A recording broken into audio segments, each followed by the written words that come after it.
I've got good news for you. The Land Cruiser is no longer a soggy bottom boy.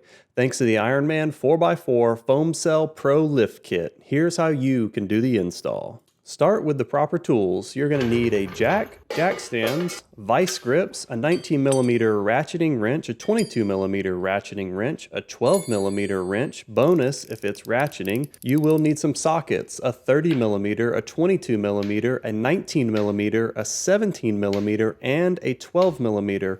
You also are going to want something to drive those sockets, a torque wrench, a clip puller, a tape measure, and about 18 hours of your time, maybe more. Now that you have your tools, you can get this thing skyjacked.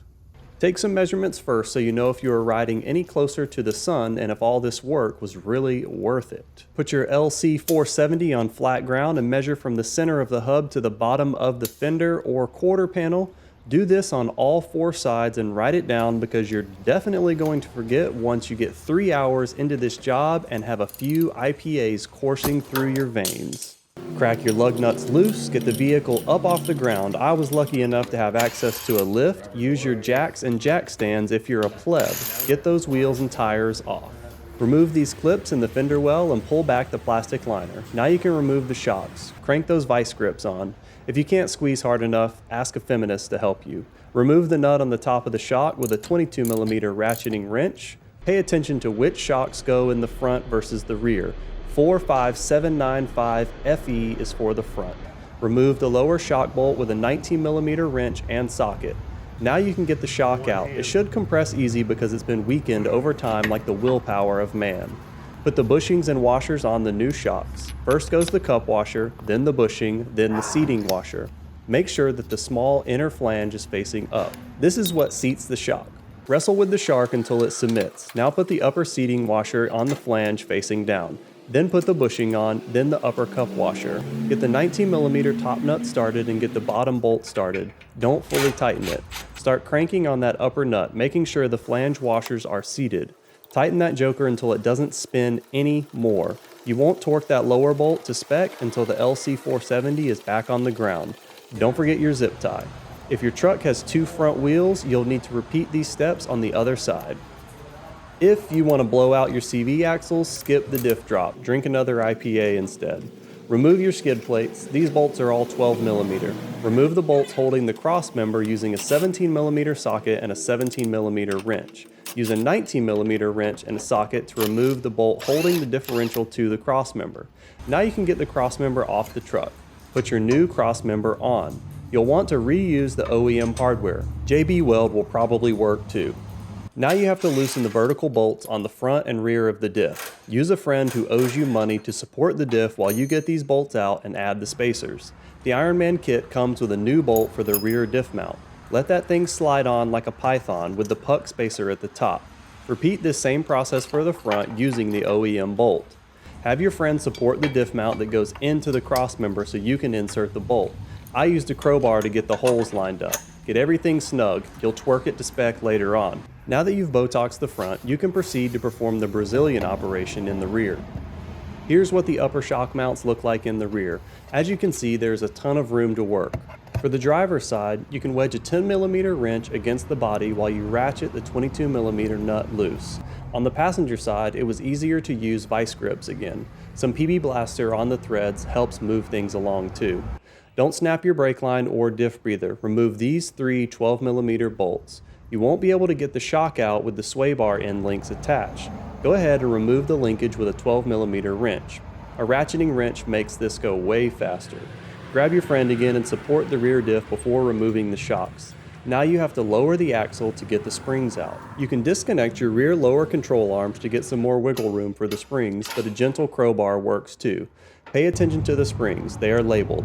The one marked driver side goes on the passenger side because it's labeled for the Crocodile Dundees. Their vehicles are right-hand drive. If you can't figure it out, stand both of your springs up side by side and see which one is slightly longer. That one is meant to support more weight from the gas tank, so put it on the side with the gas tank. If you fail to do this, you're going to be riding lopsided. Wiggle that thing in there and make sure to leave a little gap so the spring doesn't squeak. Now you can put the rear shocks in. Remove the black shock cover and slide the bump stop away from the threads. If you don't do this, you won't be able to get the top nut started on any threads. Ask me how I know. Put the washers and bushings on like you did in the front. Wrestle that shark until it submits. Use the vice grips to stop the shock from spinning while you tighten the top nut. The torque spec is tightened until the nut bottoms out, same as the front. Get the lower shock bolt started. You'll torque it later when the vehicle is on the ground. Repeat this process on the other side. Don't forget to reattach your brake line and diff breather brackets. Now it's time to start wrapping up this journey and get the new torsion bars installed. I'm a pleb and had to do this in my driveway with a jack and jack stands. Get your front mounting bolts loosened up with a 22mm socket. These are torqued pretty tight so a breaker bar helps. Jack the truck up off the ground and loosen the torsion bar adjustment bolt with a 30mm socket. Then fully remove the nuts in the front. Now comes the tricky part. Get the front mounting bracket loose with a hammer. This will create some space so you can get the rear adjustment bracket positioned as far back as possible. Now you can get the front bracket off the inner bolt and start tapping it off the torsion bar. Once that's off, head back to the rear and tap off the rear adjustment bracket. These brackets get dirty, so take some time to clean up the inner teeth. Try to get as much of that dirt and debris out as you can. Use a marker to mark where your brackets are missing teeth. You need to line up these missing teeth with the markings on the torsion bar. You can see it marked in white paint here. With a little bit of anti-seize on the teeth, slot on the front bracket. These torsion bars are directional and marked for the left and right hand side. The stamp goes toward the rear of the vehicle. Right hand goes on the passenger side. Clean the threads on your adjustment nut. Put your bracket 100s on the control arm, slide the torsion bar in the rear, leaving a little bit of space to slot the adjustment bracket on. With that in place, you can slide the torsion bar as far back as it will go again so you can get the front bolts in. Don't forget to slide the outer bolt through the bracket 100. With a little bit of finagling and another IPA, you'll have the torsion bar mostly secure.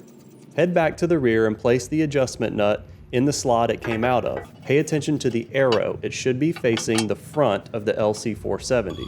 I used some more anti-seize here and cleaned the threads of the bolt before threading it on. Get the front of the bracket torqued to spec. Use your vice grips to hold the bracket 100 tight on the lower control arm. Drill the hole closest to the torsion bar first. Use a flat washer and a lock washer with a nut and bolt. Tighten this down and then drill your second hole. Add the hardware and tighten everything down. Do the same thing for the other side. Once you get the truck back on the ground, it's time to torque everything to spec.